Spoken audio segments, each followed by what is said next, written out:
তো এই হচ্ছে মন্দিরের মেন ডোর। এন্ড এই যে রাস্তাটা দেখতে পাচ্ছ তোমরা, এটা হচ্ছে রথের রাস্তা। রথের দিন এইখান দিয়েই রথ কিন্তু যায়, এই রাস্তাটা সোজা চলে যাচ্ছে, এই রথের দিন কিন্তু এই রাস্তা দিয়েই যায়। আর এখানে তোমরা দেখতে পাচ্ছ পুরো রং দিয়ে আলপনা করা, ঠিক আছে? এখানে তিনটে বড় বড় আলপনা রয়েছে তিনটে রথের জন্য, এই একটা, এই একটা, ওই পাশে একটা। এন্ড যদি তোমরা ঠিকঠাক করে লক্ষ্য করো, মাটিতে অনেক গর্ত টাইপের দেখতে পারবে। এটা কিন্তু রথের চাকার, মানে রথের যে ওয়েট, তার জন্য কিন্তু রাস্তার মধ্যে এইরকম তোমার গর্ত সৃষ্টি হয়েছে। রথের চাকার দাঁত কি, রথের যে পিলার বলো, সেগুলোর প্রেসারে আর কি রাস্তার মধ্যে কিন্তু এই দাঁতগুলোর সৃষ্টি হয়েছে।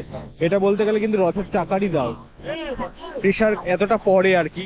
কারণ রথগুলোর সাইজ তো বিশাল বিশাল হয়, তার উপরে তিনটে বিগ্রহ থাকে, তারপরে অত মানুষ থাকে, তো অনেক বিশাল বড় রথ হয়। এন্ড রথগুলো প্রত্যেক বছর কিন্তু নতুন করে বানানো হয়, এমন না যে একটা রথ একবার বানিয়ে রাখলাম সেটাই চলছে। রথ কিন্তু এক বছরের রথ ওই বছরে ডিমলিশ করে দেওয়া হয়, প্রত্যেক বছর নতুন করে বানানো হয়, এবং ওর কাঠও কিন্তু আলাদা হয়।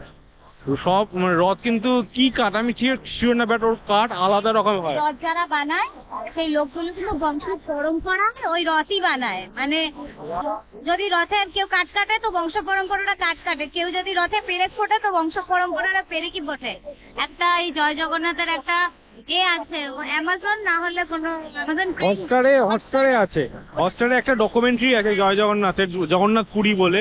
ওটা তোমরা একবার দেখতে পারো, ওখানে কিন্তু অনেক ডিটেলসে পুরো এই জগন্নাথ দেবের যে পুরী নিয়ে ব্যাপারটা অনেক ডিটেলস, অনেক সুন্দরভাবে ডিসক্রাইব করা রয়েছে। ওখান থেকে মানে দেখেই আর কি জানা এগুলো আমাদের।